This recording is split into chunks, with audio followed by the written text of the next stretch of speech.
कृष्णा कृष्ण कृष्ण हरे हरे, हरे राम राम राम हरे हरे।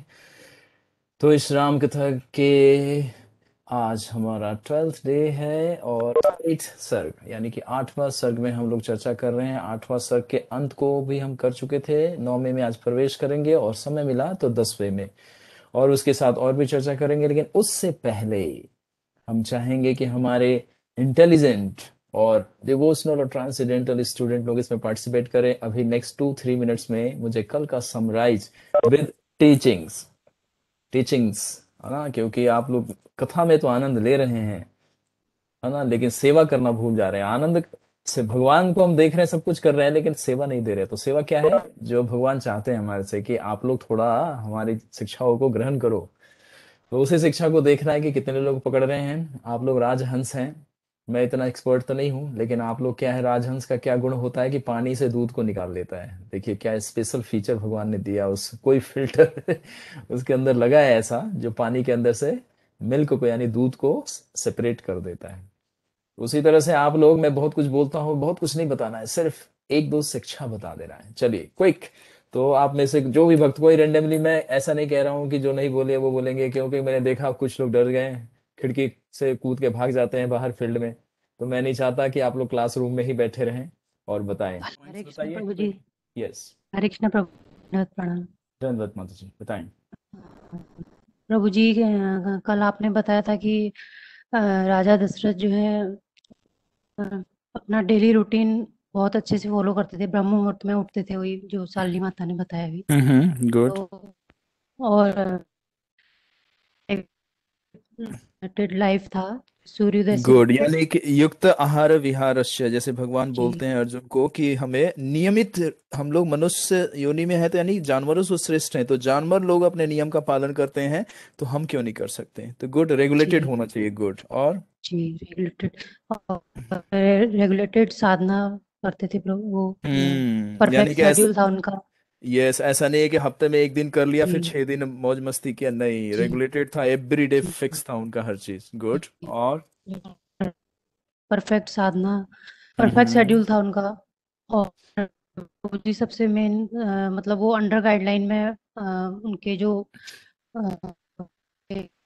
उनके ब्राह्मणों के, उनके हम्म आचार्यों के अंडर हम्म गाइडलाइन में कार्य को करते थे उनसे। यस, यानी कि मतलब ब्राह्मणों के निर्देशन जी में सारे जी कार्य को एग्जीक्यूट करते थे वो। जी गुड, ये भी जी बहुत इंपॉर्टेंट पॉइंट है कि हम जी कोई भी, जब हम लोग अपना दिमाग लगाते हैं, हमें ये नहीं समझ में आता कि हम लोग तो अपनी बुद्धि को नष्ट किए हुए हैं और दूषित किए हुए हैं इस भौतिक संसार में। तो उससे जो भी जी हम अपना निर्णय लेंगे वो कैसा होगा, फॉल्ट होगा उसके अंदर। तो यहाँ पे आचरण से उन्होंने दिखाया कि मैं किंग हूँ, जी पूरे पृथ्वी का किंग हूँ, इतना पावरफुल हूँ कि मेरे से ही सारे लोग आदेश लेके कार्य करते हैं, लेकिन मैं भी जी जी सरेंडर कर रहा हूँ। जैसे भगवान, है ना, कृष्णा कौन है, कृष्णा बंदे जगत गुरु, लेकिन फिर भी भगवान जब लीला करने आते हैं तो सांदीपनी मुनि को अपना स्पिरिचुअल मास्टर बनाते हैं, है जी ना, और जी उनसे शिक्षा ग्रहण करते हैं। तो भगवान ने आचरण से दिखाया कि मैं भी जब आता हूं तो मैं भी आप लोगों के तरह इसलिए ही कार्य करता हूं कि आप मेरे से भी प्रेरणा ले लो कि मैं देखो सब कुछ करते हुए भी सब कुछ कर रहा हूँ। जी राइट। जी तो ये प्रभु बहुत जी, इंपॉर्टेंट इससे प्रिंसिपल है कि अंडर जी गाइडलाइन में साधना को परफॉर्म करना। जी यस, एक कोई चीज और जी बताइए। प्रभु जी, उससे हमें ये शिक्षा मिलती है कि जैसे हमें भी मतलब ऐसे रेगुलेटेड लाइफ जीना हम्म। चाहिए और ये रेगुलेटेड साधना करनी चाहिए करके यस, तो ये। हमें अपने लाइफ में ये इम्प्लीमेंट करना और है। राइट। जी परफेक्ट गुड। शेड्यूल करना चाहिए, रखना चाहिए अपनी लाइफ में। यस, थैंक यू माता जी। अब आज हम लोग आगे बढ़ते हैं और कोई चर्चा ना करते हुए, तो हम आपको थोड़ा सा आज का ब्रीफ कर दे कि आज हम लोग क्या क्या चर्चा करने वाले हैं और किस तरह से आगे मूव कर रहे हैं।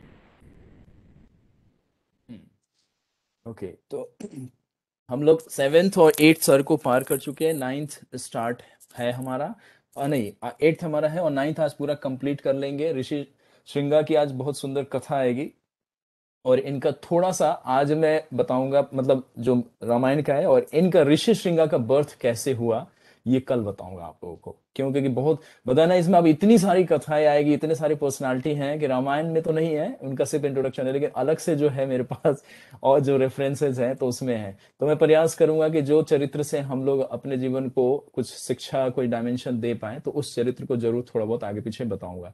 लेकिन एक एक इसमें जो भी चरित्र आ रहा है इतना सुंदर है, इतना शिक्षाप्रद है और इतने आध्यात्मिक है, भगवान के प्रति इतना समर्पण है इन लोगों का, इतने लॉयल है कि हम लोग को इन्हीं से सीखना है। मटेरियल वर्ल्ड में कोई भी नहीं है ऐसा जो हमें प्योर कर सकता है और हमारे चरित्र को शुद्ध कर सकता है। लेकिन भगवान के भक्त हैं, वो अग्नि के समान है, सूर्य के समान है, गंगा जल के समान है ना, वायु के समान है। ये सब क्या है? ये सब पवित्र करते हैं, है ना। ये सब चीजें वस्तुओं को पवित्र करती है।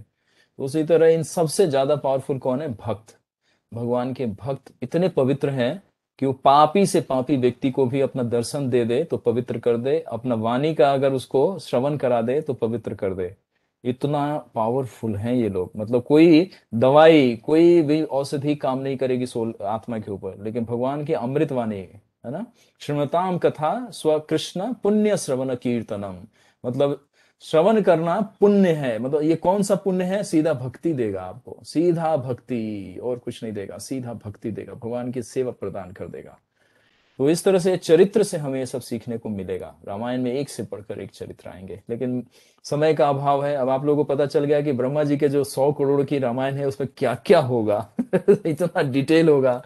वहां पे भी हम लोग अगर इच्छा करें, भगवान से कभी अवसर मिला तो हम कहेंगे ब्रह्मा जी के साथ कुछ समय दे दीजिए हम वो कथा पढ़ना चाहेंगे उनसे और वो सुनना चाहेंगे जो और कहीं नहीं सुना। तो इसीलिए उनके 100 करोड़ में हमारे 24,000 श्लोक में बहुत अंतर है। क्यों? क्योंकि कलयुग के जीव हैं। वाल्मीकि जी भी जानते थे, उन्होंने भी जितना श्रवण किया उन्होंने अपना से बेस्ट दिया, लेकिन उसमें भी वो समझ गए थे कि कलयुग के जीव पतित हो जाएंगे। आगे आने वाले समय में ये लोग भगवान को इतना समय दे ही नहीं पाएंगे। उदंड बालक है ना हम लोग, माता पिता की सेवा नहीं करते, अपना गेम खेलते हैं और अपने कार्यों में लगे रहते हैं। तो अपना गेम क्या है? मटेरियल एक्टिविटीज, सोशल एक्टिविटीज, है ना, ऑफिशियल एक्टिविटीज, लेकिन पर्सनल और भगवान से भूल जाते हैं।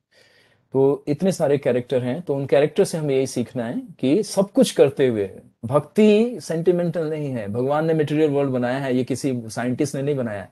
तो कोई पर्पस दिया है भगवान ने, और पर्पस करते करते भगवान अपना मेन पर्पस को सॉल्व कर लेते हैं। लीला का अर्थ क्या है? भगवान आते हैं यहाँ पे अपना हॉलीडे मनाने, लेकिन हॉलीडे मनाते मनाते हमारे को प्यूरिफाई कर देते हैं। अब ऐसा कोई है, आप जहां कहीं जाएं, आप हॉलीडे मनाएं, वहां के सिटीजन आपसे खुश हो जाए, वो और एनवियस हो जाते हैं, देखो ये कैसा है, कितना सुख है इसके पास, कितना धन है, यहाँ पे आके अपना समय बर्बाद कर रहा है। हम लोगों को देखो रोटी खाने को नहीं मिल रहा, कपड़ा नहीं, इतना एंजाइटी में। और दूसरा व्यक्ति जो थोड़ा अमीर आदमी होता है वो जाता है दूसरे स्थान में जाके अपना आनंद से जीवन व्यतीत करता है। तो उस तरह से उसको आप शिक्षा नहीं दे सकते, उसको आप धन नहीं दे सकते, उसको सुख नहीं दे सकते। लेकिन भगवान जब आते हैं अपना हॉलीडे, यानी कि प्रभुपाद जी एक जगह कहते हैं लेक्चर में कि material world is a sporting place for Krishna. भगवान यहाँ पे आते हैं आनंद के लिए। कहना परित्रणाय साधुना विनाशाय दुष्कृताम। परित्रणाय का मतलब है आनंद देने के लिए आते हैं। किनको? बदमाशों को नहीं, जो भक्त हैं, जो तपस्या में लगे हैं। अभी दंडकारण्य के जब ऋषि लोगों की चर्चा आएगी, भक्तों के जो मार्ग में जितने भक्त मिलेंगे, भविष्य इतने दिनों से तपस्या कर रहे थे, हरे कृष्ण महामंत्र जप रहे थे, उनको भगवान दर्शन दे रहे हैं, तो ये सारा आएगा। तो आज जो चर्चा करेंगे हम 9वें सर्ग को कंप्लीट करेंगे, 10वें में प्रवेश करेंगे, बस प्रवेश करके छोड़ देंगे। उसके बाद आज मैं 2 पर्सनालिटी का थोड़ा सा इंट्रोडक्शन दूंगा। तो इसमें से सुमंत्र का, क्योंकि हम लोग सबसे मेन मिनिस्टर है, तो इनका थोड़ा सा बैकग्राउंड बता देता हूँ, इनके पर्सनालिटी के बारे में बता देता हूँ। और उसके बाद हमारे एक और हैं वशिष्ठ मुनि। ये भी बहुत पावरफुल हैं, क्योंकि ये मेन हमारे पुरोहित हैं दशरथ महाराज जी के, है ना, मेन पुरोहित हैं। उसके बाद और भी मुनि लोग आएंगे तो उनकी करेंगे। तो वशिष्ठ जी का अगर आज कंप्लीट नहीं हो पाया तो मैं कल जरूर कर लूंगा, लेकिन सुमंत्र जी का आज मैं आप लोगों से चर्चा करता हूं। उसके बाद 8वां 9वां सर्ग हम लोग आगे बढ़ेंगे रामायण में। ठीक है, तो अब 2 मिनट मुझे दीजिए, पेज ओपन कर दें। चलो प्रभुपाद की जाए। हम्म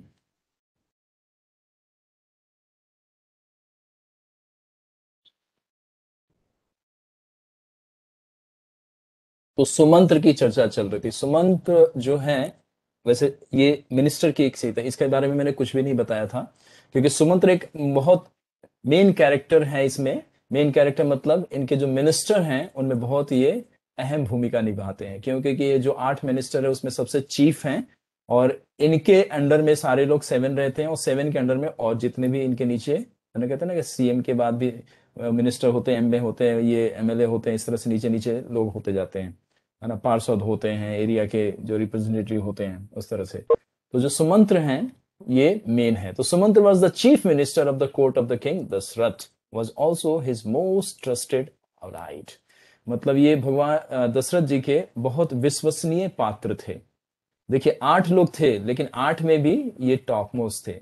उसी तरह से हमें भगवान के प्रति लॉयल बनना चाहिए, ओबिडेंट बनना चाहिए, फेथफुल बनना चाहिए। फेथफुल होना भी एक गुण होता है जो कि हर एक जीवात्मा इसको धारण नहीं कर पाता, अनफेथफुल हो जाता है, वो दुष्ट हो जाता है वो। यही हमारी इम्प्योरिटी, हमारे जीवन की, आत्मा की यही अशुद्धि है। जैसे कहना है कि जल को कभी भी आप अशुद्ध नहीं कर सकते। जल हर अवस्था में, चाहे वो गटर के अंदर बह रहा हो, या मल के स्पर्श में हो, या वो गंगा जी के साथ संपर्क में बह रहा हो, वो हर अवस्था में क्या है, परम शुद्ध है। लेकिन अब ये कैसे कह सकते हैं कि गंदा हो गया? तो गंदा हो गया मतलब वो संपर्क में आ गया। तो जैसे प्रभुपाद जी उदाहरण देते हैं कि जैसे वर्षा का जो जल होता है वो विशुद्ध होता है, प्योर होता है, लेकिन जैसे डर्ट के संपर्क में आता है, मर्ड उसके अंदर मिक्स हो जाता है, तो गंदा हुआ प्रतीत तो होता है। उसी तरह मटेरियल वर्ल्ड में सोल आया, तो यहाँ पे इतनी सारी इच्छाओं में फंस गया वो, और इतने सारे अधर्म कार्यों में फंस गया कि वो क्या हो गया, गंदा हो गया। तो गंदा होने के बाद वो भगवान को क्या किया, भूल गया, और उनको बातों को सुनता नहीं है, उनको मानता नहीं है, उनका अस्तित्व को ही भुला दिया। कहता है कौन भगवान, हम नहीं मानते।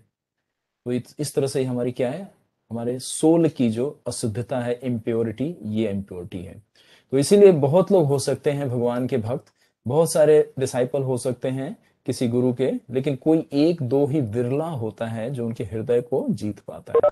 और ये सत्य वचन है, यस्य प्रसाद, है ना, यस्य प्रसाद जो आप गुरुवाष्टक में देते हो, उसका मतलब क्या है, यही है कि मतलब ऐसे गुरु का कोई 1 लाखों में एक ऐसा ही शिष्य होगा जो उनको बहुत होगा, और ऐसे गुरु का अगर किसी ने हृदय जीत लिया तो साक्षात हरि को जीत लेगा। क्योंकि बताया ना, शुद्ध भक्त किनके प्राण होते हैं, भगवान के। भगवान अपने भक्त को छुपा के रखते हैं। तो इसलिए कि ऐसा भक्त स महात्मा सुदुर्लभ, 7वें अध्याय का 25वां श्लोक है भगवत गीता का, वासुदेवम सर्वम इति स महात्मा सुदुर्लभ। मतलब ऐसा भक्त दुर्लभ होता है, हर जगत में नहीं होता, और होगा आपको मिलेगा नहीं, मिल जाएगा आपको पहचान नहीं पाओगे, पहचान लेंगे आप उससे क्या सीखना है वो सीख ही नहीं पाएंगे, इतना सारा इम्प्योरिटी हमारे अंदर। तो इसीलिए यहाँ पे सुमंत्र जो हैं वो अपने दशरथ जी के बहुत क्लोजर हैं। 8 मिनिस्टर हैं, लेकिन उसमें भी बहुत क्लोजर हैं ये ना, फैमिली अफेयर को भी ये देखते थे, इतना क्लोजर थे। जैसे अभी आगे अभी पढ़ेंगे आपको बताएंगे कि कई पे बहुत गुस्सा हुए थे जब वो वरदान मांगा था उन्होंने, जबकि इनका राइट्स नहीं बनता, वो क्वीन है और ये मिनिस्टर है, इनको मतलब बिल्कुल अपने नयन को नीचे करके बात करना चाहिए था, लेकिन फैमिली राइट्स मिलने की वजह से ये उनसे भी मतलब बहुत क्रोध में बात किए, है ना। तो इस तरह से इनका देखिए लॉयल्टी क्या है। तो मैं ये लॉयल्टी की बात कर रहा था कि गुरु और भगवान के प्रति एटलीस्ट दुनिया में तो बहुत गलत हो ही रहा है, सब कुछ हो रहा है, गुरु और भगवान के प्रति एटलीस्ट हमें ऑनेस्ट होना चाहिए। मैंने बताया था लास्ट क्लास में कि एक जगह ऐसा हो प्लेटफॉर्म जहां पे आप बिल्कुल अपने आप को फ्री कर दे हर चीज से, कि बस अब जो जैसा हो, गंदा हो, अच्छा हो, बुरा हो, जो हो, अब आपके पास हो, अब आप देखो इसको कैसे हैंडल करोगे। कृष्ण ने, अर्जुन ने क्या बोला, शिष्यते अहम साधि मां प्रपन्नम, दूसरे अध्याय का 7वां श्लोक, कि अब मैं कंप्लीट सरेंडर हूं आपको, और आपको जो करना है, जो इंस्ट्रक्शन देना आप दो, अब मैं फॉलो करूंगा 100%, अपनी बुद्धि का प्रयोग नहीं करूंगा, जो आप बोलेंगे कृष्ण मैं उसको करूंगा। तो ये समर्पण का ये सब क्या है, भाव है। ये जब कोई हृदय में विकसित करता है तब वो शुद्धता की ओर अग्रसर होता है। फिर माला कीजिए, शास्त्र पढ़िए, फिर आपको दिखेगा कृष्ण, हर पेज पे दिखेंगे आपको। गोपा जी कहते हैं ना, Krishna is every page, her page पे, हर अक्षर में, हर लाइन में कृष्ण है। लेकिन अभी हम लोगों को क्या दिखता है, काला अक्षर भैंस बराबर, लेकिन ये काला अक्षर कृष्ण के बराबर है। काला अक्षर कृष्ण बराबर किनके लिए, जिनके हृदय में ये जागृत हो गया है, लॉयलिटी, ऑनेस्टी, ओबिडेंट, फेथफुलनेस, ये गुण है, ये सारे याद रखिएगा। ये सब बार बार आपको नहीं मिलेगा कहीं पे भी श्रवण के लिए, याद रखिएगा आप लोग। तो इस तरह से सुमंत्र जो हैं वो चीफ मिनिस्टर थे और बहुत डियर मोस्ट थे किनके, दशरथ महाराज के, बहुत पर्सनल और बहुत मतलब कहते हैं ना राजा के साथ एक तरह से इनका फ्रेंडली रिलेशन कह सकते हैं। मतलब इतना कोई ओपनली होता है, जैसे कहते हैं ना गुरु हमारे बेस्ट फ्रेंड हो सकते हैं, लेकिन सेम टाइम हमें नहीं भूलना चाहिए कि उनका पोजीशन क्या है। जैसे अर्जुन जब बाद में पता चल गया कि ये तो परम भगवान है, परम धाम परम पवित्रम परम भवान, 10वें अध्याय में बोलते हैं अर्जुन कि मेरे को क्षमा कर दीजिए, मैं आपके कंधे पे हाथ रखता था, मैं आपको बाजू से पकड़े खींचता था, आपके बालों को खींचता था, आपके साथ खा लेता था, आप जो खाते थे मैं छीन के खा लेता था, आपको मित्र समझा, मेरा सबसे बड़ा अपराध है ये, क्षमा कर दीजिए। भगवान मुस्कुराए जा रहे थे कह रहे थे मेरा मित्र है इसलिए ऐसा बोल सकता है। लेकिन वहां पे वो शिष्य के अवस्था में चले गए थे और अपने आप को बता रहे थे कि मैं आपको भूल गया था। तो भगवान इतने महान है, मुस्कुरा जाते, कहते कि नहीं तुम मेरे लिए अभी भी मित्र हो। उसी तरह से गुरु कभी ये नहीं दिखा, कोई भी जो जेन्युइन गुरु होता है, जो प्योर भक्त है, वो कभी आपको रियलाइज भी नहीं हो जाएगा वो मास्टर है आपका। क्यों? क्योंकि भक्ति सिद्धांत जी क्या कहते हैं, दासो अस्मि, अपने सारे डिसाइपल के सामने हाथ जोड़ के कहते थे दासो अस्मि, मैं आपका सेवक हूं, कृष्ण ने मुझे आपकी सेवा के लिए भेजा है, आपको सहायता करने के लिए कि आप सेवा के योग्य हो पाए और सेवा में पुनः लग जाएं। तो भक्ति सिद्धांत जी जैसा आचार्य कोई है ऐसा और किसी संस्था में या इस भौतिक संसार में? अभी प्रेजेंट में गुरु कैसे आते हैं, मतलब रॉब में उतरते हैं, दिखाते हैं मेरे इतने फॉलोअर हैं। अरे भक्ति सिद्धांत जी को देखो, हाथ जोड़ के क्या बोलते हैं, दासो अस्मि, मैं आपका सेवक हूं, अपने शिष्य को बोलते हैं। तो ये सब क्या है, ये है डिवोशन हाई लेवल। तो गुरु ऐसा मित्र होता है कि वो अपने आप को कभी आपको रियलाइज भी नहीं करने देगा कि आपका वो गुरु है। फिर वो अहंकार हो गया कि मैं भी गुरु, गुरु आया मतलब मैं गुरु, तो मैं गुरु का मतलब क्या गया, मैं का मतलब अहंकार आ गया, मैं भक्त हूं। इसीलिए भक्त कभी अपने आप को क्या कहता है, मैं तुच्छ हूं, भक्त नहीं हूं, मैं तुच्छ हूं। लेकिन कमबख्त जो होते हैं वो कहते हैं मैं भक्त हूं। वो भक्त नहीं, वो कमबख्त है। समझते रहिए इस बात को आप लोग। Take them around the woods for a few days and then coax them to come back to Ayodhya. Okay, एक लाइन स्किप हो गया, sorry. When Ram was the banished to the forest of 14 years, तो आपको बता दें कि जब राम जी गए थे तो यही मिनिस्टर थे, है ना, सुमंत्र, जो रथ पे बैठ के भगवान को, है ना, जंगल के जो दंड कराने थे वहां के, उनको गंगा पार कराने के बाद जो आया था, सॉरी उससे पहले जो रास्ता था, तो अंत समय में इन्होंने उनको विदाई दी थी, जब राम जी, लक्ष्मण और सीता मैया जब जंगल के लिए वनवास धारण, वनवासी का जो रूप धारण किया और फिर जब जा रहे थे तब इन्होंने उनको सी ऑफ किया था। तो ये वो राजा हैं, है ना, राजा दशरथ के इतने इंपॉर्टेंट और इतने थे। फिर उसके बाद when Ram reached the bank of the river Ganga and met Nishad Raj, वहां पे निषाद से, ये सब अभी कथा आने वाला है, मैं तो अभी इंट्रोडक्शन बता रहा हूँ कि इनका क्या क्या इसमें रोल था और क्या क्या इनका इंपॉर्टेंस था। राम टुक रेस्ट अंडर ए सीसम ट्री, भगवान जहाँ पे पहली बार संध्या समय में विश्राम किए थे तो निषाद था वो, जहाँ पे वो मतलब इनको जंगली तो नहीं कह सकते क्योंकि ये भी भगवान की सहायता किए थे और मित्र बन गए थे भगवान के, भगवान की फिर सेवा की थी। तो इनके स्थान पे सीसम ट्री था जहां पे सबसे पहले भगवान विश्राम किए थे। घासों से इकट्ठा करके एक एक तरह का गम निकलता है। आप लोग गांव के अगर विलेज में कभी या कहीं फॉरेस्ट एरिया में जाने का अवसर मिले या कहीं पुराना वृक्ष हो तो देखेंगे उसमें चिपचिपा सा एक पदार्थ निकलता है ना। सीसम का ट्री होता है या बरगद का वृक्ष होता है, उसके जड़ों से ऊपर का जो हिस्सा होता है ना, जो मेन शाखा होती है उसकी, उसमें तो उसको लगा लगा के वो बेड की तरह घासों को चिपका चिपका, जैसे हम लोग चटाई बनाते हैं ना, चटाई बुन के बनता है, तो घासों को इकट्ठा करके उससे बनाए थे। गम्मी टाइप का लिक्विड होता है। तो भगवान राम को भी ये सब पता था कि जंगल में कैसे निवास करना है। अगर हम लोग आज जंगल में जाए तो पता ही नहीं चलेगा क्या खाना है, कौन सा कंदमूल कहाँ जमीन के अंदर मिलता है, कौन सा लता में लगता है, कौन सा पेड़ में लगता है। तो भगवान, क्योंकि भगवान की ट्रेनिंग हुई है, उनको वैदिक ज्ञान है, तो सब कुछ पता है कि क्या चीज कैसे होता है। तो देखिए ये होता है ट्रेनिंग। इसलिए हर कार्य को करने से पहले अपने आप को ट्रेनिंग लेना चाहिए कि हमें ये कार्य करना है। तो वो घास से वो चटाई बनाए थे और उसी शीशम के ट्री के नीचे बैठे थे। वहां पे सुमंत्र बैठ के प्रतीक्षा कर रहे थे कि भगवान अब अपना शायद विचार बदल देंगे। क्या विचार बदल देंगे? कि शायद अयोध्या वापिस आ जाए। उनको आशा थी ऐसे, मतलब दशरथ महाराज भेज के बोले थे कि अंत समय तक अपनी पूरी चेष्टा करना कि राम वापिस आ जाए, जंगल ना जाए। अभी वो बड़ा दर्द वाला बहुत रुलाने वाला सीन आएगा अभी आपके पास। तो उसमें सुमंत्र जो थे तो उस समय में रो रहे थे और उनके आंखों में पूरा नम था और भगवान से प्रार्थना कर रहे थे कि भगवान अभी भी लौट जाइए, कई को हम लोग देख लेंगे। पूरा अयोध्या वासी जानता है कि वो दुष्ट दुष्ट है और उसने आपको इस तरह से कष्ट में डाल दिया। तो प्रतीक्षा कर रहे थे, लेकिन भगवान नहीं माने। सुमंत्रा रिपीटेड दशरथ प्लान, वो बार बार बता रहे थे कि मेरा प्लान क्या है, अभी मैं भरत को नहीं राज्याभिषेक करूंगा, आप आ जाओगे, मैं उसको कुछ और राज्य दे दूंगा, कहीं और का राज दे दूंगा, ऐसा वो सब उनके मन में ये सब चल रहा था। तो प्लान क्या था कि मतलब आप जहां तक हो सके राम को कन्विंस कर देना। तो ये सुमंत्र को प्राइवेटली उन्होंने बताया था कि उनको वापिस ही लेके आना, आप जंगल जा रहे हो लेकिन छोड़ना नहीं है, वापिस लेके आ जाना, है ना। कहते हैं ना कि कोई व्यक्ति से हम कोई चीज कन्विक्शन करते रहते हैं तो हमें कुछ फेथ रहता है कि शायद आज नहीं तो कल मान जाएगा, शायद बाद में मान जाएगा, तो हम प्रयास करते रहते हैं ना। तो उसी तरह से सुमंत्र प्रयास कर रहे थे कि भगवान जंगल ना जाए। देखिए इतने इंपॉर्टेंट मिनिस्टर थे। Ram responded with the edicts on the duty and the righteous conduct and sent him back। लेकिन भगवान कौन थे, मर्यादा और वचन के पक्के थे। उन्होंने प्रार्थना किया विनम्र, क्यों, क्योंकि इनका एक तरह से पिता के ही समान थे। अभी इनका एक और आपको बताएंगे कि जब दशरथ महाराज का विवाह हुआ था उसके बाद ही इन्होंने उसी मंत्री, जैसे कौशल्या, जहां कौशल्या माता जिस प्रदेश से आई थी, वहां के ही उन्हीं के राज्य के मिनिस्टर से उनकी जो डॉटर थी उन्होंने भी विवाह किया था। तो जैसे दशरथ महाराज कौशल्या माता से विवाह किया, इन्होंने वहां के मिनिस्टर की डॉटर से विवाह किया। इतने देखिए इतना फैमिलियर इनका रिलेशन है।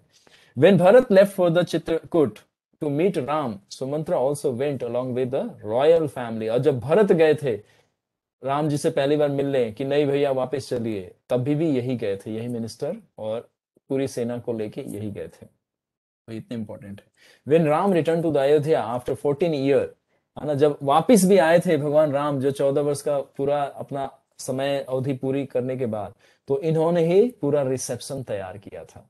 जैसे हम लोग कोई आता है हमारे घर में तो हम देखते हैं ना, हम लोग रिसेप्शन तैयार करते हैं, चादर वादर अच्छे से बिछाते हैं, सोफास को बड़े ठीक करते हैं, हर स्टेचू को, हर जो भी घर में जो भी शोकेस रखा है उसको बड़े साफ सफाई से, फ्रूट रखते हैं, सब मतलब सारा अरेंजमेंट, हम लोग का टेंशन हो जाता है कि हमारे गेस्ट आ रहा है। तो उस तरह से सुमंत्र जब भगवान वापिस आए थे पुष्पक विमान से, तो इन्होंने सारा अरेंजमेंट इन्होंने किया था। ये है सुमंत्र, ये है ना, भगवान से इतना प्रेम करते थे। When Ram return to the Ayodhya, okay हमने बता दिया, थोड़ा फास्ट चलते हैं, बहुत सारी चीजें छोड़ देते हैं, खाली शॉर्ट में इनको बता देते हैं आपको। When Ram return to Ayodhya after 14 year in the forest, Sumantra who arranged, okay done done done. When Shatrughna went to the Madhupuri, अब शत्रुघ्न फिर से गए थे मधुपुरी एक बार, ठीक है, मथुरा, टू किल ए लवनासुर।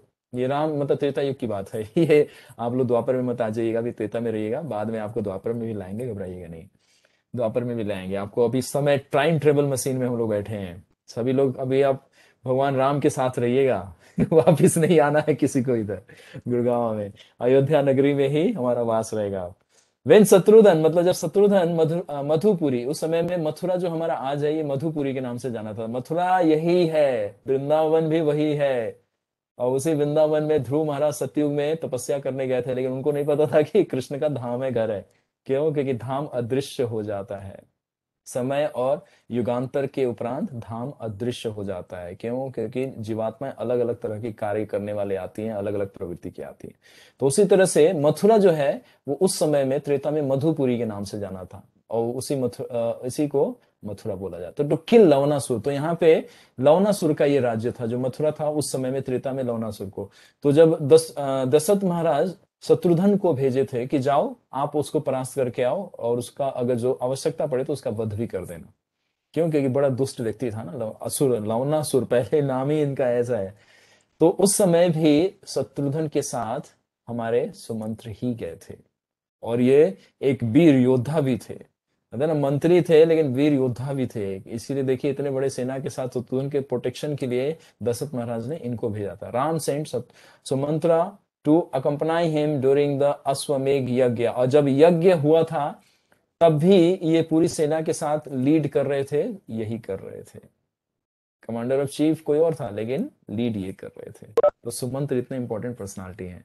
जब वापिस आए थे और दोबारा जैसे जब अश्वमेघ यज्ञ हो रहा था, जब लव कुश ने घोड़ा को पकड़ा था, उस समय में भी इन्होंने फाइट किया था लव कुश से। अब यह है कि लव कुश ने इनको परास्त कर दिया था क्योंकि भगवान की लीला थी, और भगवान के बच्चे हैं तो भगवान के ही समान थे लव कुश, तो वो भी अभी अंत में ये सब लीला में आपको श्रवण करने को मिलेगा।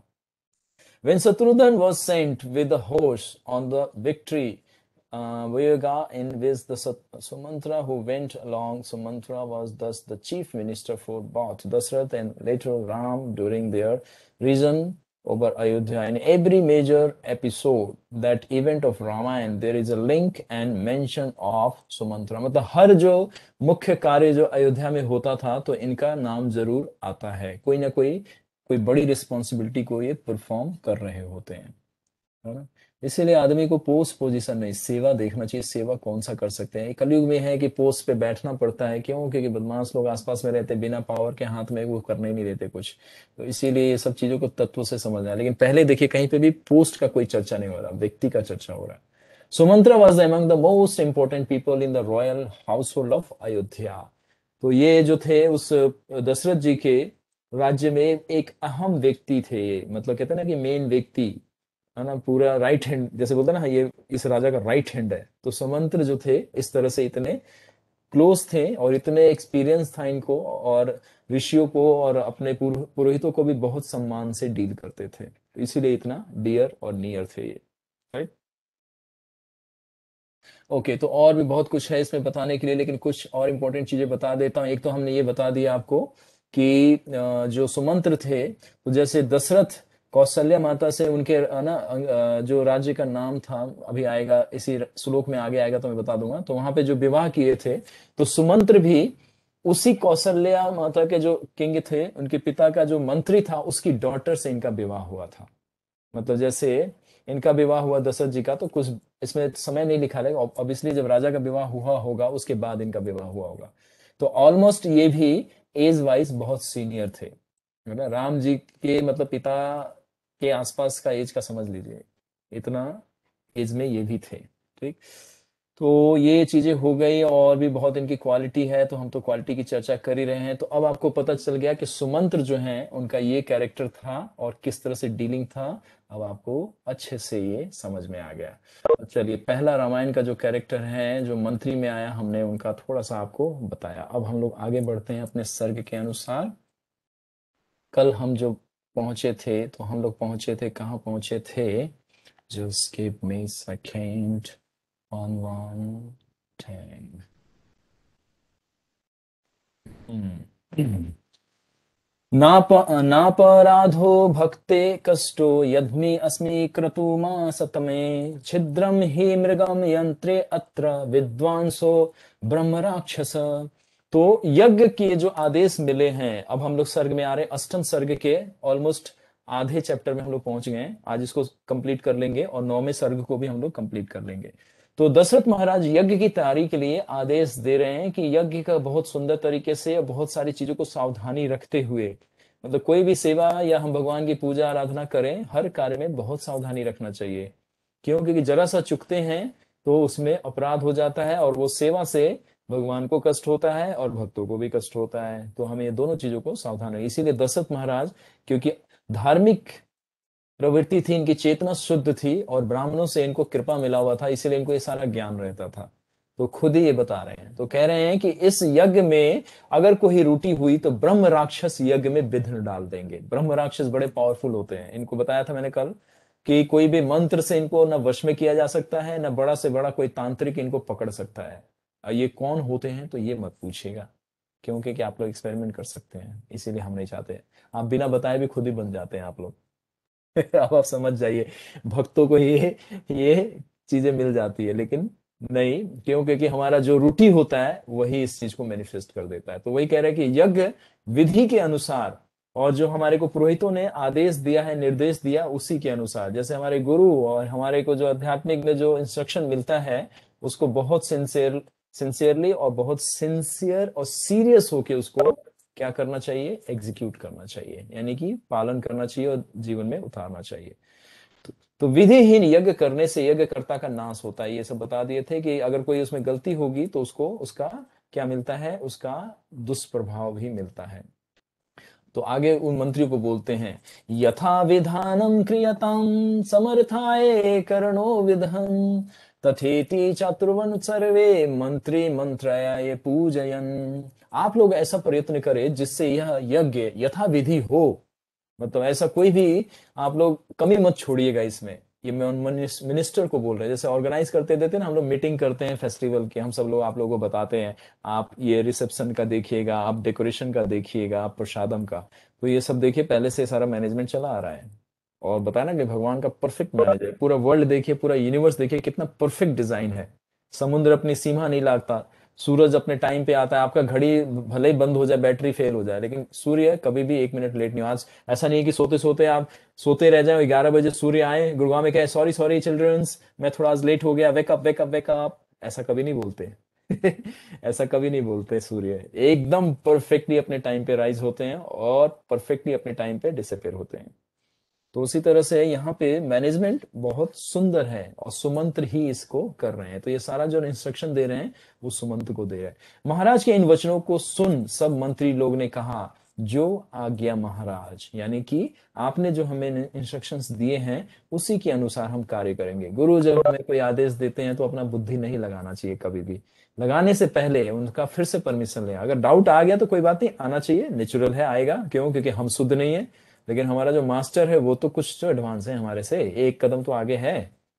उनसे फिर से एक बार क्रॉस चेक करना चाहिए, रिकन्फर्म करना चाहिए, can I add my my on intelligence with your intelligence, है ना? पूछ लेना चाहिए, कोई भी कार्य में अपना बुद्धि लगाने से पहले एक बार फिर से इंटीमेट कर देना चाहिए कि मैं करूं। तो बार बार ये इंस्ट्रक्शन दे रहे हैं, यानी कि पहले बताया गया कि ये रासु यज्ञ कोई छोटे मोटे राजा नहीं कर पाते और ना ही उनको करने की सामर्थ्य था, ये सम्राट जो होते हैं सिर्फ वही कर सकते। इसीलिए जो महाभारत में युधिष्ठिर महाराज जब करते हैं तो पूरे राज्यों को, है ना, इन्वाइट करते हैं कि आप लोग मेरे इसमें कंट्रीब्यूशन दीजिएगा, मतलब धन और धान्य और पशुधन और अन्य धन, वस्त्र धन, हर तरह से कंट्रीब्यूशन मांगा था। और जो नहीं देते थे तो फिर उनको चैलेंज किया जाता कि ठीक है फिर आप युद्ध करो हमारे से, जैसे अश्वमेघ होता है उसी तरह से उसमें भी। तो उसमें वॉलेंट्री सब लोग देते हैं, जैसे आप लोग, हम मंदिर में फेस्टिवल करते हैं, यज्ञ ना, जब यज्ञ होता है या कोई, हम जैसे अभिषेक सबसे बेस्ट है अभिषेक, तो आप लोग आते हैं ना, कंट्रीब्यूशन करते हैं, है ना?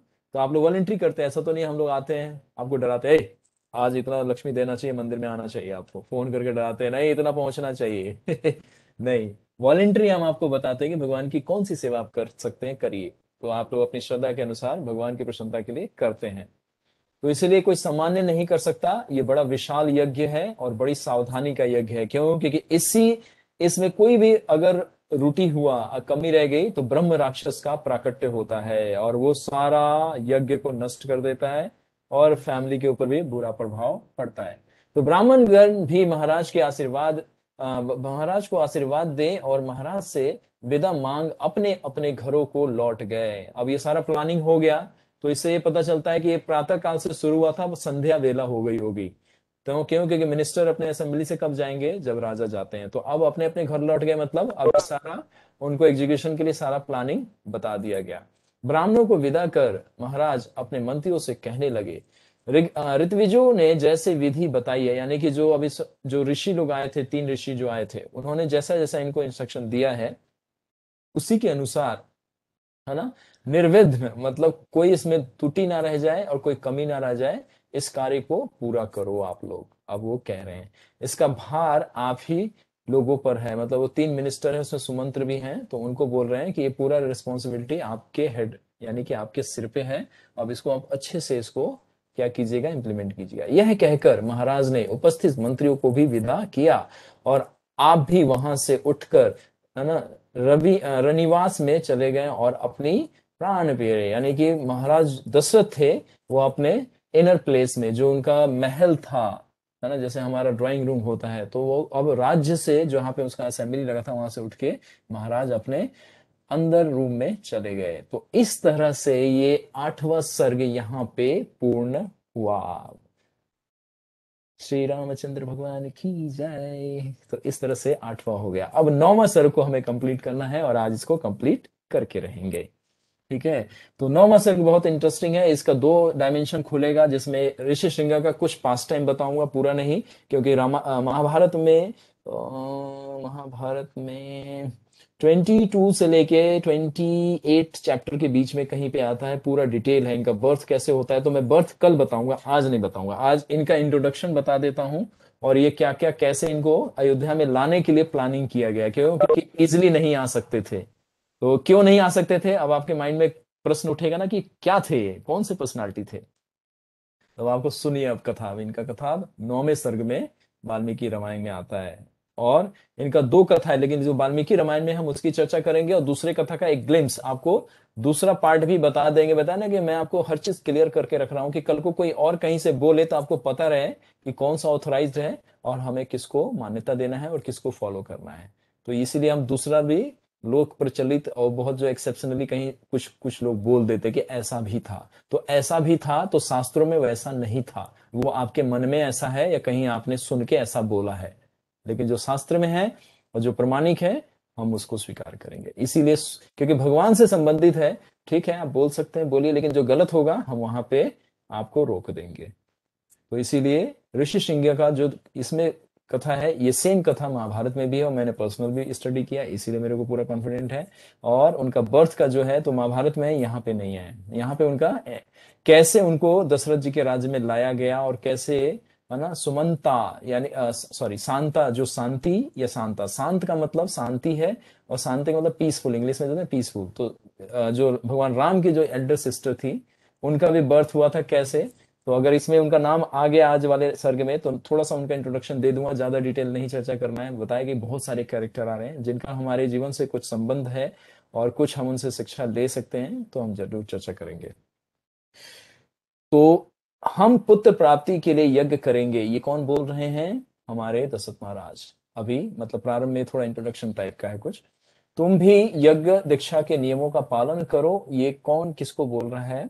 महाराज के मुख से यह प्यारे वचन उनकी कौशल्या यानी कि जो क्वीन बैठी उनके साथ, अब रूम में चले गए ना अंदर, तो अब उनसे बोल रहे हैं कि आप भी इस यज्ञ में पूरे विधि विधान के साथ बैठना। तो यहाँ पे एक इंपॉर्टेंट लाइन है जो मैं आप लोगों से शेयर करूंगा। हस्बैंड वाइफ जो मैरिड कपल होते हैं, कभी भी रिचुअल एक्टिविटीज होता है, स्पिरिचुअल एक्टिविटीज होता है, तो 100% प्रयास करना चाहिए दोनों एक साथ परफॉर्म करें।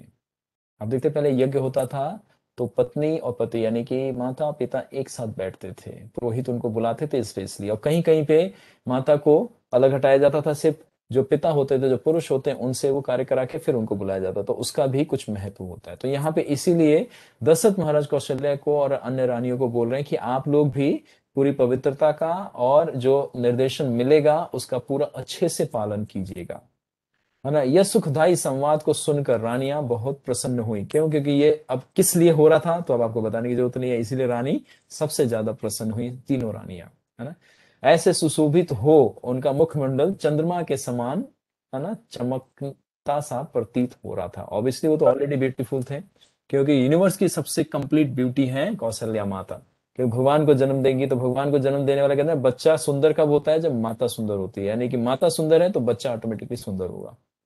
माता से बच्चे की सुंदरता आती है, शिशु की सुंदरता माता से आती है। तो भगवान कितने सुंदर हैं, वो पूरे यूनिवर्स के कंप्लीट परफेक्ट पर्सनालिटी है, सुंदर है। तो सोचिए कौशल्या माता क्या सुंदर होगी। जैसे यशोदा मैया, है ना, यशोदा मैया इतनी सुंदर है तो कृष्ण इतने सुंदर हैं। कृष्ण कितने सुंदर है? जितने यशोदा मैया सुंदर है। कोई कंपैरिजन नहीं है, कोई कंपटीशन नहीं है। लेकिन कितने सुंदर है इसका कोई मेजरमेंट नहीं है। एक एक पल भगवान की ब्यूटी ब्यूटीफाई होती जाती है ना। जब कृष्ण कथा का चर्चा होगा आपको उसकी भी चर्चा करेंगे। तो 9वां सर्ग में ये पहला जो दृष्टांत है कि रानियों को उन्होंने बताया। अब ये यहाँ पे कर्टन गिरता है, ये दृश्य यहीं पे बंद होता है। अब 9वें सर्ग का जो दृश्य शुरू हो रहा है तो उसमें आते हैं। एतच्छतुं त्वया रहो भूते राजानमा इदम् अप्रवितः ऋत्व्याये रूपादृष्टयो पुराष्टाये मया श्रुतः। यज्ञ की चर्चा सुन सुमंत्र ने एकांत में महाराज से कहा, मैंने ऋत्विजों से एक पुरानी बात सुनी है। अब इन्होंने बताया कि ये पूरा जो हम लोग जो तैयारी कर रहे हैं ये एकदम निश्चित हो जाएगा कि हम सफल हो जाएंगे, बस एक कार्य करना है। अब देखिए अब सस्पेंस आ गया ना। ऐसा क्या? अब तो सारे पुरोहितों ने, ऋषियों ने और जो हमारे स्पिरिचुअल मास्टर थे सबने बता दिया, अब ऐसा आप क्या बताने जा रहे हो? तो सुमंत्र क्यों? क्योंकि वेल विशर है ना।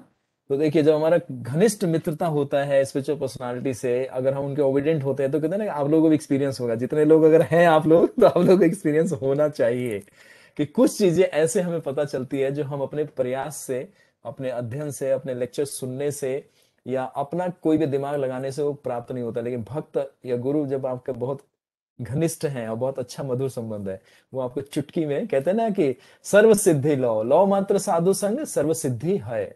मतलब एक क्षण में आपको वो चीज दे सकते हैं जो आपको वर्षों लग जाएगा तपस्या प्राप्त करके लेने में, है ना, वो फिर भी नहीं मिलेगा, उसका कोई गारंटी नहीं है। तो उसी तरह से सुमंत्र, क्योंकि महाराज दशरथ के बहुत घनिष्ठ मित्र के समान थे, तो उनको उन्होंने एकांत में यानी कि प्राइवेटली लेके गए एक महल के कोने में, उन्होंने बताया कि महाराज मेरे पास एक उक्ति है और मैंने एक सुना है एक कथा, और वो कथा बताने जा रहे हैं आप, जिसकी हम अब चर्चा कर रहे हैं। तो कथा में क्या कथा है, तो सुनिए। सनत कुमारो भगवानं पूर्वं कथितामनक्र कथाम, ऋणि ऋषिणाम सर्गिना राजस्त्वं पुत्रागम पति। आपके संतान के बारे में भगवान सनत कुमार ने ऋषियों से यह कथा कही थी। अब देखिए रामायण में सनत कुमार का भी नाम आ गया, तो इनका हम पूरा डिटेल नहीं बताएंगे, भागवत की पर्सनालिटी है, कभी इनका जब आएगा तब बताएंगे। तो सनत कुमार वही है, सनत सनातन सनंदन, ये चार ब्रदर जो छोटे से शिशु के रूप में रहते हैं, और जो ब्रह्मा जी के प्रथम पुत्र हैं ये लोग, मानस पुत्र, है ना। उसके बाद शिव जी का दूसरा आविर्भाव हुआ था, है ना। सबसे क्रिएशन जो सबसे पहला जो आए थे, तो ये लोग आए थे, सनातन चार ब्रदर। तो ये उसी में से है। तो कह रहे हैं कि मैंने ऋतविजो यानी कि मैंने अपने पूर्वजों से ये सुना है, अपने पुरोहितों से एक कथा सुनी थी। क्या कथा थी, तो वो बताते हैं। कश्यप पुत्र, है ना, विभंडक, कश्यप पुत्र, कश्यप के पुत्र विभंडक, ये ऋषि श्रृंग के फादर का नाम है। ठीक है, कल इनका हम बताएंगे कि ऋषि श्रृंग कैसे जन्म लेते हैं। तो कश्यप के पुत्र है विभंडक, और इनके पुत्र है ऋषि श्रृंग, है ना। कश्यप के पुत्र है विभंडक, और विभंडक के पुत्र है ऋषि श्रृंग, और ऋषि श्रृंग का इसमें अभी एंट्री होने जा रहा है। ठीक है, तो ये नाम याद रखिएगा। जब नाम आप लोग सुनते हैं तो कहीं और कथा सुनेंगे कुछ, तो ये सारा याद आ जाएगा, पूरा दृश्य आपके हृदय में घूमने लगेगा। जब आप जप करेंगे और जब भगवान को स्मरण करेंगे तो सब लीला दिखना शुरू हो जाएगा, आपका सैटेलाइट अब बिल्कुल कनेक्ट हो गया स्पिरिचुअल वर्ल्ड से। इसीलिए श्रवण करना बहुत इंपॉर्टेंट है, और उसका पालन करना। तो बताते हैं कि कश्यप के पुत्र हैं विभंडक, और ऋषि श्रृंग उनका एक पुत्र हुआ। ठीक है, मतलब ये कथा में वो बताने जा रहे हैं कि मैंने अपने पुरोहितों से एक कथा सुनी थी। तो क्या कथा थी, वे वन में ही रहेंगे और सदा वन में पिता के पास रहने के कारण अन्य किसी पुरुष या स्त्री को उन्होंने कभी नहीं देखा था। मतलब ऋषि सिंह की कथा क्या है कि इनका बर्थ हुआ था तो ये किसी स्त्री को मतलब देखे ही नहीं थे। उन्होंने जितना अध्ययन भी किया था तो इनका बड़ा स्पेशल एक स्टडी हुआ था, है ना। मतलब इनको एक पर्पज के लिए इनका इस तरह से ग्रो किया करवाया गया था। तो ऋषि जो है विभंडक, इन्होंने बहुत परफेक्टली इनको ट्रेंड किया था। तो इनको ये भी नहीं पता था कि कोई वुमन नाम की कोई, है ना, एग्जिस्ट करता है इस क्रिएशन में। इनका इस तरह से ट्रेनिंग दिया गया था, है ना। जैसे पहले गुरुकुल में ले जाया जाता था तो बच्चों को 25, है ना, 5 ईयर से 25 ईयर यानी कि 20 ईयर्स तक फैमिली अटैचमेंट से दूर रखा जाता था, एक परफेक्टली ट्रेंड करके उनको फिर वापस लाया जाता था फैमिली के बीच में।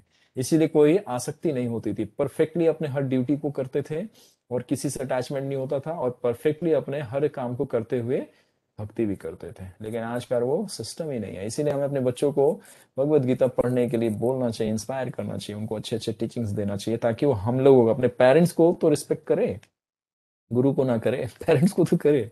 तो पेरेंट्स को कब करेगा, जब उसको पता रहेगा कि who is my parent, what is responsibility, what is duty.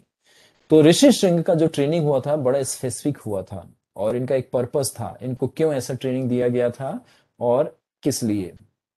तो वो वन में रहते थे, और जब तक वो बड़े हुए थे तो उनको ये पता ही नहीं था कि स्त्री और पुरुष क्या होते हैं, उनको ये नहीं पता था, है ना। आप कहेंगे कि अब उनके पिता क्या पुरुष नहीं थे?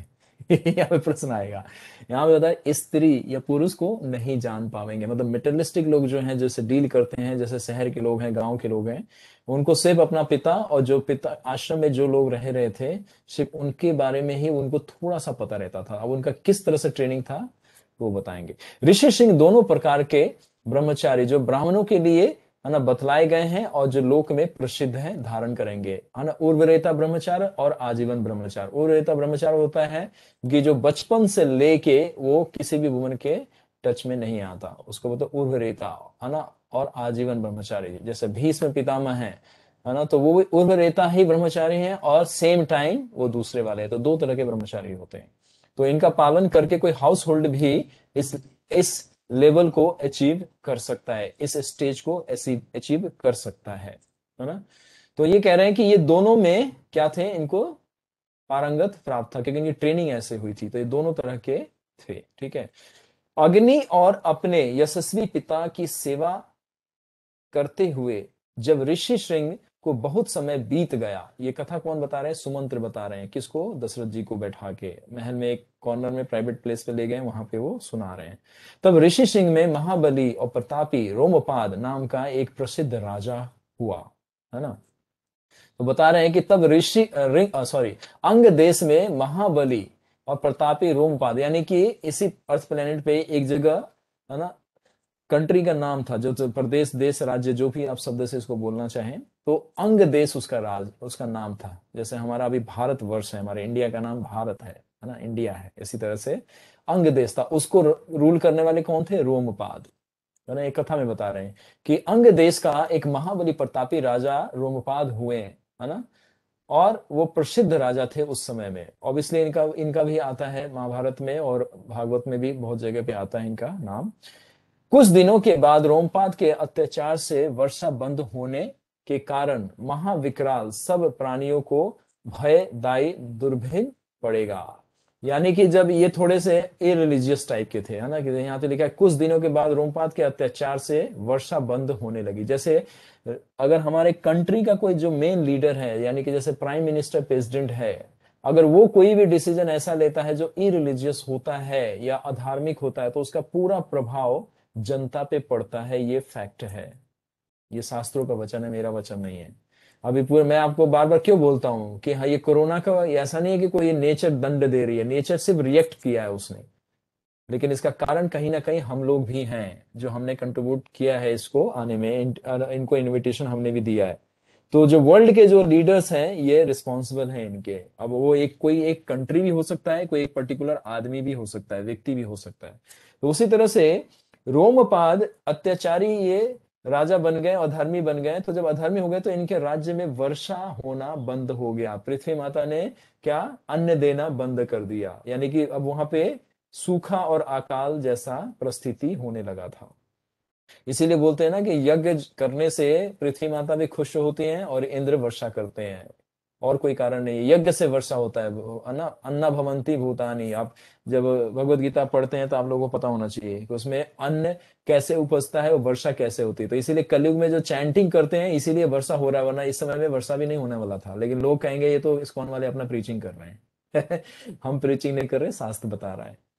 तो रोमपाद जो थे वो अत्याचारी थे, और उनके राज्य में वर्षा है वो बंद हो गई, और विकराल सब प्राणियों की भयदायी दुर्मति पड़ने लगी। जैसे अभी कैसे पूरा वर्ल्ड कोरोना से कितना त्राहिमाम त्राहिमाम कह रहा है। क्यों? क्योंकि हर तरफ फियर है डेथ का। तो कोई एक व्यक्ति कारण है, और सारे राजा ने सही समय पे एक्शन नहीं लिया। अगर कोई एक कंट्री गलत कर रहा है, बाकी लोग सो रहे होते हैं, आप बाकी लोग इकट्ठे होकर उसको रोक दो, है ना।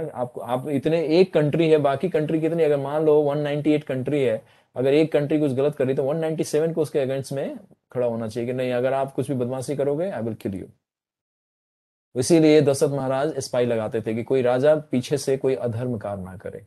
तो रोमपाद ऐसे राजा हुए जो अत्याचारी हुए, तो उनके राज्य में सारा अकाल और वर्षा होना बंद हो गया। तब वह राजा उस अन्नावृष्टि से दुखी हो सुविज्ञ एवं शास्त्रज्ञ ब्राह्मणों को बुलाकर पूछने लगे। यानी कि देखिए, वो अधर्मी होते हुए भी, अत्याचारी होते हुए भी, देखिए बुद्धि कितनी शुद्ध थी कि उस समय भी उनको पता चल गया कि चलो भाई अब कुछ गड़बड़ हो रहा है, तो इसको इम्प्रूव किया जाए, सुधारा जाए। Just 1 second. तो उन्होंने क्या किया? ऋषियों को और ब्राह्मणों को आमंत्रण किया कि हमारे राज्य में ये कलह जो आ गया है, तो इसका क्या निदान होना चाहिए, है ना। इसीलिए हम लोग आजकल एक्स्ट्रा कुछ राउंड्स चैंटिंग करते हैं, मंत्रा करते हैं, ताकि कोरोना का प्रभाव कम हो। अगर कुछ कम हुआ है या कुछ है, तो वो यही है कि भक्त लोग, जो भक्त है, वो प्रार्थना कर रहे हैं भगवान से, तो कुछ कृपा मिलता है ना। ये भी साइंस है। तो यहाँ पे रोमापाद ने तुरंत विचार किया कि मैं ब्राह्मणों से कोई सलाह मशवरा करूं और इसका निदान और जो प्रजा मेरी दुखी हो रही है उसके लिए मैं कार्य करूं। तो आप लोग लोकाचार्य और वैदिक कर्मों के जानने वाले हैं, यानी कि रोमापाद ऋषियों से पूछ रहे हैं जो ब्राह्मण लोग आए हैं उनके राज्य में। अतः आप हमारे उन कर्मों का जिनका कारण वर्षा नहीं हो रहा है प्राय, है ना, उसको निश्चित बतलाएं। जो मतलब आजकल जो वर्षा नहीं हो रही मेरे राज्य में, तो उसका कोई सोल्यूशन बताएं आप ढूंढ के कि क्या है। तो आगे राजा लोगों को आइडिया देते हैं, क्या बोलते हैं। राजा के इस प्रश्न को सुन वेद पारंगत ब्राह्मण उत्तर देने लगे, और जैसे वन जैसे विभांडक मुनि के पुत्र उन्होंने बताया, जैसे मतलब उन्होंने बताया, मतलब यहाँ पे राज्य में जो, अभी देखिए एक कथा के अंदर कथा चल रहा है, अब आपको देखिए ध्यान से समझिएगा।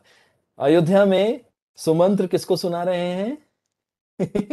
सुमंत सुना रहे हैं दशरथ महाराज को। अब यहाँ पे जो ऋषियां हैं वो अब रोमपाद को बताने जा रहे हैं क्या, कि विभांडक मुनि के पुत्र ऋषि सिंह को यहाँ ले आइए।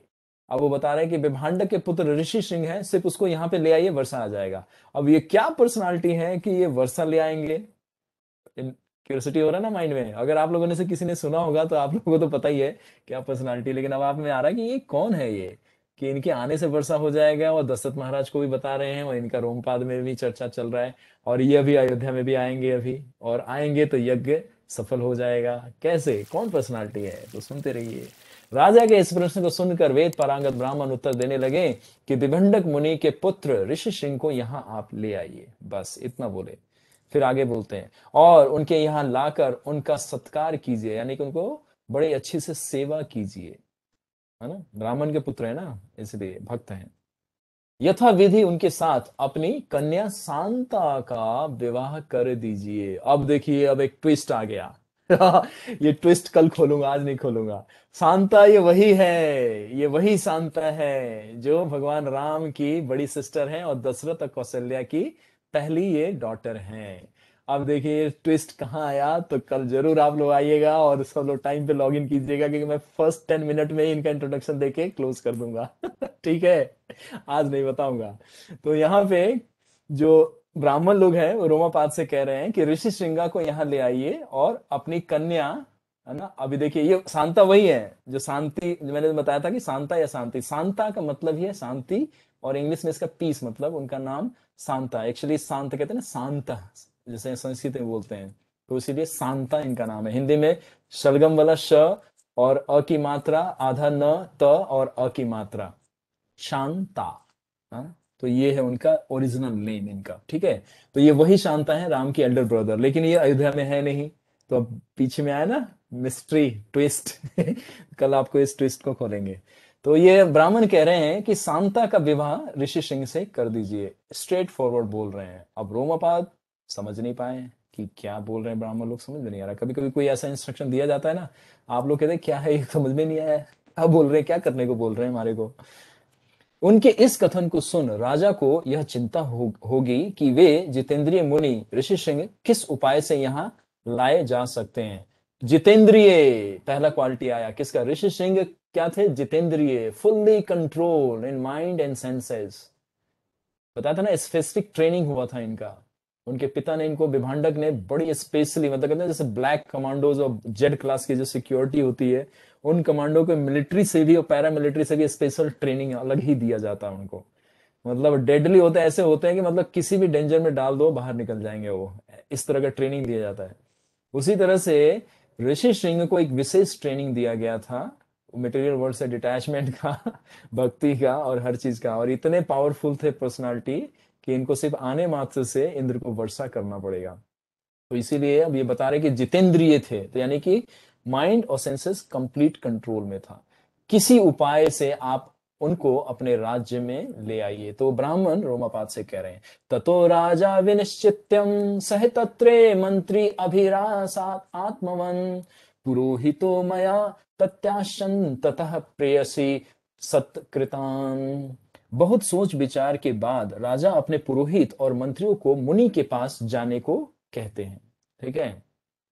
बहुत सोच विचार करने के बाद कि एक ऋषि के साथ, क्योंकि कोई राजा कोई एक ऋषि के साथ या कोई ब्रह्मचारी जो किसी का घर नहीं होता, वो खुद ही भिक्षाटन करके उसके साथ एक इतने मतलब बड़े राजा का पुत्री का विवाह कर दे, कैसे, क्या खाएगी, कैसे रहेगी, कोई इतने ऑपुलेंट रॉयल प्लेस में रहने वाली कोई कन्या, वो एक ब्रह्मचारी या कोई ऋषि जिसके पास भिक्षाटन के अलावा कुछ नहीं होता, वो सुबह एक भिक्षा लाता है तो शाम का पता नहीं रहता कि उसको उसको भिक्षा मिलेगा नहीं मिलेगा। तो उनके मन में बहुत सारा विचार आने लगा। लेकिन ये सब पर्सनालिटीज कोई ऑर्डिनरी पर्सनालिटी नहीं होती, एक्सटर्नली दिखती जरूर है, पुअर है ये, है ना, लेकिन ये लोग डिफरेंट होते हैं इंटरनली। तो ऐसा विचार उनके मन में आ रहा है कि मेरे ब्राह्मण ने ये कैसे मेरे को, है ना, उपाय बता रहे हैं कि मेरे राज्य का कष्ट ऐसे जाएगा। किंतु वो विनीत लोग मुनि के शाप से, डर से भयभीत थे, है ना। विनीत लोग जो मतलब जिनको ब्राह्मण के बाद जब ये रोमापाद ने उनको बताया कि जाओ अब ऋषि श्रृंगा को वापस लाने का, उसको अपने राज्य में लाने के लिए कोई उक्ति लगाओ, मतलब कोई प्लानिंग करो। तो डर क्यों रहे थे वो लोग जाने से? क्यों? क्योंकि जो विभांडक जो थे वो बहुत ही पावरफुल ऋषि थे। और वो जैसे दुर्वासा दुर्वासा ऋषि का आपने नाम सुना है ना, भृगु ऋषि, ये लोग बड़े खतरनाक है ये लोग। अगर किसी देवी देवता को अपने भृगुटी उठा के देख ले तो उनको पसीना आ जाता था। देवी देवता इंद्र भी डर जाते थे। अगर भृगु मुनि उनकी तरफ अगर ऐसे देख दे टेढ़ी नजरों से एक बार गुस्से में, तो इंद्र भी कांप जाते थे कि अब क्या होगा, मतलब मैं तो गया, फिनिश। जबकि इंद्र देवता कौन है? देवताओं के राजा हैं। उसी तरह विभांडक इतने पावरफुल थे कि कोई भी व्यक्ति साहस नहीं करता था कि उनके आश्रम में उनके अनुमति के बगैर वहां जा पाए। और अभी तो जाने की बात नहीं है, उनके बेटे को किडनैप करना है। है ना, बेटे को किडनैप करना है। तो सब लोग भयभीत हो गए कि अगर उनको पता चल गया कि हम ये कार्य करने जा रहे हैं, या ट्रिक करके उनके बेटे को बुला रहे हैं, उनको पता चल गया कि हमने ये ऐसा किया है, तो वो तो नष्ट कर देंगे, हमें जला के भस्म कर देंगे। तो ये सब उनको में डर होने लगा उन लोगों में। तो ऋषि सिंह है क्या? अभी तक सब लोगों के मन में आ रहा है क्या पर्सनालिटी है ये। परंतु हाँ, अन्य किसी ऐसे उपाय से उस मुनि को यहां ले आवे कि जिससे हमको कोई दोष ना लगे। मतलब हम ऐसा कार्य करें कि हमें उनको किडनैप भी ना करना पड़े, अपहरण ना करना पड़े, और कोई उनके साथ जबरदस्ती भी ना करना पड़े, वो खुद ही चल के हमारे पास आ जाए। लेकिन ऐसा हो नहीं सकता कि वो खुद चल के आ जाए, क्योंकि उनकी ट्रेनिंग ऐसी हुई कि किसी आम व्यक्ति के साथ, कहते हैं ना, मनुष्यों को तो उन्होंने बहुत रेयरली देखा था, और वुमन तो उनके लाइफ में एग्जिस्ट ही नहीं करती थी। न शास्त्रों में, ना उनके नॉलेज में, ना किसी में उनको वुमन का कोई चर्चा ही नहीं उन्होंने कभी सुना था। तो इस तरह से राजा वैश्याओं द्वारा, अब वो सारे उक्ति है, यहाँ पे कुछ चीजों को मैं आपको कल जो स्टोरी उसमें बता दूंगा, और क्योंकि कुछ चीजें हैं ऐसी जो हमें खाली कथा में उसको समझना है। राजा वैश्याओं द्वारा ऋषि पुत्र को बुलाएंगे और उनके आने पर वृष्टि होगी। राजा अपनी कन्या शांता ऋषि सिंह को विवाह करेंगे। ठीक है। तो यानी कि एक उक्ति है, और उक्ति से वो क्या उस ऋषि सिंह को यहाँ पे लाते हैं। तो कल मैं बताऊंगा उक्ति क्या थी, ठीक है, और ऋषि सिंह क्या थे। और शांता दशरथ की पुत्री है, तो ये रोमापाद के पास कैसे है, और रोमापाद की पुत्री कैसे कहला रही है, और रोमापाद कैसे, है ना, अपने ऋषि सिंगा से उसका विवाह कर देंगे, है ना। तो ये बीच में प्लानिंग है, ट्विस्ट है, सस्पेंस रख रहा हूं आप लोगों के लिए। वही ऋषि सिंह आपको पुत्र देंगे। अब ये कथा एकदम से कहां पे वापिस आई? वही पुत्र, वही ऋषि सिंह आपको पुत्र देंगे। तो इमीडिएटली अब वहां से कैमरा अब आपका अयोध्या नगरी में आता है, राजा के महल में दशरथ जहां बैठे हैं सुमंत्र के साथ। अब ये उनकी वार्तालाप एकदम से आ गई। कह रहे हैं कि वही ऋषि सिंह जिसकी मैंने अभी अभी चर्चा करी, वही आपको यज्ञ में पुत्र होने का गारंटी दे देंगे आपको। इसीलिए उस व्यक्ति का इस यज्ञ में आना बहुत आवश्यक है। तो सुमंत्र बोल रहे हैं ये बात कि अगर आपने इतना तैयारी किया है, बस उस व्यक्ति को बुला लीजिए। जैसे हम कोई कार्य करते थे ना, एक व्यक्ति का हम लोग इंतजार करते हैं कि नहीं उनको आने दो तो थोड़ा मजा आएगा, थोड़ा उनको आने दो तो ये कार्य होगा, थोड़ा उनको आने दो तो वो कार्य होगा। जैसे हम लोग सेवा करते थे किसी पर्टिकुलर व्यक्ति का, नहीं उनको आने दो तो थोड़ा आनंद आएगा, है ना, थोड़ा इनको आने दो तो आनंद आएगा, वो बैठेंगे तो आनंद आएगा, है ना। तो इस तरह से एक पर्टिकुलर व्यक्ति का स्पेसिफिकेशन होता है, उसकी विशेषता होती है। उसी तरह से यहाँ पे ऋषि सिंह का इतना वो जानते थे सुमंत्र कि वो व्यक्ति इतना प्योर है कि वो यज्ञ में अगर आके बैठ जाएगा तो हमारा यज्ञ सफल हो जाएगा। अब ऐसा नहीं कह सकते कि बाकी ब्राह्मण क्या इम्प्योर थे, नहीं, मतलब उनका होना इस बात का गारंटी हो जाएगा कि सक्सेस है ये यज्ञ। इसीलिए सुमंत्र उनको बोल रहे हैं कि वो ऋषि सिंह ही आपको यज्ञ से पुत्र की प्राप्ति करा देंगे। तो इस तरह से ये 9वां सर्ग यहाँ पे आज विराम देते हैं, और 10वां सर्ग कल से प्रारंभ होगा। इनका इंट्रोडक्शन और कैसे ऋषि सिंह आते हैं दशरथ महाराज के राज्य में, और उससे पहले कैसे रोमापद अपनी पुत्री शांता से उनका विवाह करते हैं, ये कल हम लोग श्रवण करेंगे। तो thank you very much. It's a time to clarification, small queries, doubt, और कुछ मैंने उल्टा सुल्टा कुछ भी बोल दिया है जो आप लोगों को बाउंस हो गया है तो प्लीज कंफर्म कीजिए। I will try to serve my best. तो चलिए ये टाइम आया आप लोगों का अपना संदेह दूर करने का, प्रश्न जिज्ञासा करने का, और कोई भी चीज समझ में नहीं आए तो उसको दोबारा से समझ लीजिए 2-3 लाइनों में।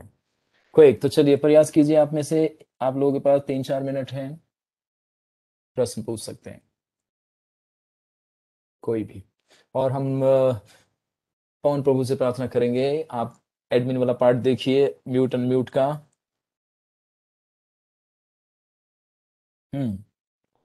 सभी शांत मत बैठिए, आप लोग शांत शांत नहीं हो जाइए, शांत कल होना है जब कथा चलेगा तब, अभी बोलने का बारी है। हरे कृष्णा प्रभु जी, दंडवत प्रणाम। मोहित प्रभु, यस बताएं मोहित प्रभु। प्रभु जी, ये मेरे को ये थोड़ा मुझे क्लियर नहीं हुआ, रोमापाद और चिंकी दोनों ये कैरेक्टर कौन थे? 1 मिनट अपने बॉडी से थोड़ा फोन को दूर ले जाइए 1-2 फीट और फिर वापस ले आइए। प्रभु जी, मैं मेरा वॉइस क्वेश्चन अब ठीक है? वॉइस वॉइस थोड़ा सा ना इको जैसा होके आ रहा है, इसलिए मैं कह रहा था। ओके हाँ बोलिए, मैं थोड़ा सा ध्यान से सुन रहा हूँ, बोलिए आप रिपीट कीजिए। हरे कृष्णा प्रभु जी, अब आवाज़ सही है? आप बोलते रहिए। हाँ प्रभु जी, मैं ये कह रहा था कि रोमापाद और जो ऋषि श्रृंग हैं, ये इनका थोड़ा समझ में नहीं आया, ये कौन थे? रोमापाद के सन इन लॉ है, मतलब दामाद, समझते हैं हिंदी में बोलते हैं ना दामाद। जी। जैसे हाँ जी। पिता के डॉटर से जो विवाह करता है उसको क्या बोलते हैं? हिंदी में दामाद बोलते दामाद। हैं दामाद जी। और इंग्लिश में क्या बोलते हैं? Son in law. Son in law जी। तो ये वही है, तो कल आपको इसका पूरा एकदम क्लियर हो जाएगा, जब ये कथा सुन लेंगे ना एकदम कैरेक्टर क्लियर हो जाएगा कि कौन कहाँ से जुड़ा है कौन किसका है। तो रोमापाद शांता के, है ना, फादर हैं, और शांता ये वही हैं जो राम की ब्रदर हैं, सिस्टर हैं, परी, ठीक है। तो इसीलिए बताया कि इसको कल ही मैं डिस्क्लोज करूंगा क्योंकि उससे लिंक है और इनका एंट्री भी कल ही होगा, तो इसीलिए चीजें हो जाएगी, कथा के अनुसार चलेंगे ना तो बड़ा आनंद आएगा। अब आप लोगों में क्यूरियोसिटी आ गया ये क्या कैरेक्टर है, तभी तो मैंने बोला था कि ऋषि सिंह है कौन, कि दशरथ महाराज जी के यज्ञ में आएंगे तो दशरथ महाराज जी का यज्ञ सफल हो जाएगा। तो इनका प्योरिटी लेवल इतना हाई है, और इनका बताया था ना कि इनको जन्म का कहानी ऐसा है और इनको ट्रेनिंग ऐसा मिला हुआ है कि ये इतने प्योर है ना। इसीलिए बताया ना कि भक्त और ऋषि लोगों को सामान्य ये लोग समझते हैं, तो इनको पता ही क्या है कि वो लोग कितने पावरफुल होते हैं ऋषि लोग, और जो तपस्वी लोग हैं वो पूरे पृथ्वी को सेकंड में जला के खत्म कर सकते हैं लेकिन नहीं, वो लोग बताया ना कि सारी शक्तियों से संपन्न होते हैं उसे भगवान को सेवा करने के लिए और भगवान को प्राप्त करने के लिए, दैट्स इट। तो ऋषि सिंह उसी में से बहुत पावरफुल एक ऋषि हैं, इसीलिए इनको इनवाइट किया जा रहा है। जैसे आप लोग कहते हैं ना ये भक्त हमारे हमारे घर आके कीर्तन करें थोड़ा अच्छा लगेगा, या ये प्रभु जी आ जाएं प्रवचन दे तो अच्छा लगेगा, या ये प्रभु जी कीर्तन गाएं तो थोड़ा अच्छा लगेगा, तो थोड़ा उनसे हमारे को समझ में आता है और थोड़ा हमें भाव समझ में आता है तो उनको हम लाइक करते हैं। तो उसी तरह इनका प्योरिटी इतना फेमस था और इनका कैरेक्टर इतना पावरफुल था कि जितने ब्राह्मण थे इनके बारे में जानते थे और डरते भी थे इनके फादर से, है ना। फादर इतने वो थे कि मतलब किसी को अगर पता चल जाए कि इन्होंने मेरे पुत्र के साथ ऐसा किया तो 2 सेकंड में उसको जला के भस्म कर सकते हैं, इतने पावरफुल थे। तो कल बताएंगे, ये 2 कथाएं हैं, कल आएगा। और थोड़ा सा हम एक और ऋषि का नाम क्या लिए थे हमारे शुरू में आए थे, विश्वा, स्किप कर गया। चलिए एनीवे, तो कल बताते हैं आपको। इसमें आपका प्रश्न क्या था, रिपीट कीजिए दोबारा। हाँ कि प्रभु जी, यही ये था कि किसके, रोमापाद और ऋषि सिंह कौन है? हाँ जी। ओके, तो रोमापाद के ये डॉटर से, शांता से इनका विवाह होगा, है ना। और ये उनके हस्बैंड है शांता के, और शांता जो है ये, अभी देखिए अपना नाम सुन के हम लोग कंफ्यूज हो गए हैं कि शांता है कौन, राम की सिस्टर है, रोमा की है, तो फिर ये अब ऋषि सिंह की वाइफ बन गई, तो ये क्या है। तो कल कथा सुनेंगे ना 10 मिनट सब क्लियर हो जाएगा, ठीक है। चलिए कोई और जी। जिज्ञासा है पूछिए, क्विक 2 मिनट है आप लोगों के पास अब। और कोई जिज्ञासा? नो। हरे कृष्णा प्रभु जी। ओके, कौन है नाम बताएं, दिखते नहीं हरे है। कृष्णा ओके मंजू माता जी, यस माता जी बताएं। प्रभु जी, मैं ये पूछ रही थी कि ये जो पूरी कथा जो चल रही है ना, ये हम्म। अयोध्या में लव कुश सुना रहे हैं। हम्म। यस। यही था मेरा, यही पूछना चाह रही थी।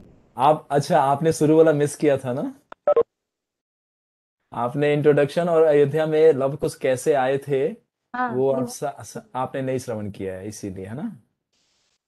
हाँ। नहीं वो सुना था, वो अयोध्या में आके वो एक हम्म। अच्छे से सुंदर से सिंहासन पे उनको बिठाते हैं, फिर वो कथा यस शुरू करते हैं। यस अ- यस यस। अयोध्या नगरी की सुंदरता का बखान करते हैं, फिर धीरे धीरे हम्म। करके तो ये वही चलता आ रहा है। हाँ, ये वही कथा है। अभी इसी कथा में सारा आगे चलते चलते वो खुद अपनी कथा भी बताएंगे कि मैं अच्छा। ऐसे दो पुत्र हुए हैं, सीता माता के और रामचंद्र जी के दो पुत्र हुए। फिर वो घूमते घूमते पूरा रामायण हम लोग ट्रेवल करते हुए रावण का वध करते हुए उसी अयोध्या में वापस आएंगे और उसी अच्छा, सिंहासन पे हम लोग दर्शन करेंगे किसको, लव कुश को।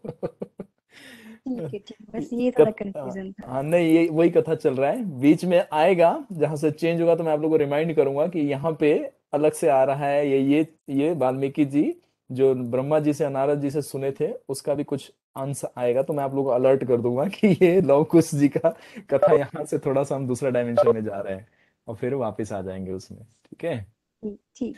तो चलिए, तो कल आप लोग जरूर ऋषि सिंघा की और शांता जो शांता माता हैं उनका विवाह का और उनका जन्म का और वो कैसे रोमापाद जी की पुत्री बन गई, तो कल आपको ये तीनों चीजें क्लियर कर देंगे। और फिर वही श्रृंगी ऋषि सिंह वो आएंगे दशरथ महाराज जी के यज्ञ में और यज्ञ से कुछ प्राप्त होगा। तो उसके आगे कथा बढ़ेगी तो फिर हम आपको बताएंगे 10वें और 11वें सर्ग तक। तो यहीं पे हम विराम देते हैं। Thank you very much. आप लोग इतना मुझे टॉलरेट करके अपना 1.5 घंटा निकालते हैं इस कथा के श्रवण के लिए, तो आप सभी को लाभ मिलेगा, निश्चित रहिएगा, पूरा लाभ मिलेगा आपको। क्यों? क्योंकि कथा में इतना सुंदर चीजें छुपी हुई है और भगवान का अमृत है इसके अंदर, तो वो सब हम लोगों का सारे जीवन का जितना भी कलमश है सबको नाश कर देगा। बस श्रद्धा से सुनते जाइए और भगवान को हृदय में बसाते जाइए। तो चलिए आज विराम देते हैं। श्री श्री सीताराम लक्ष्मण भक्त हनुमान की जय, श्रील प्रभुपाद जी की जय, गौर भक्त वृंद की जय। Thank you very much.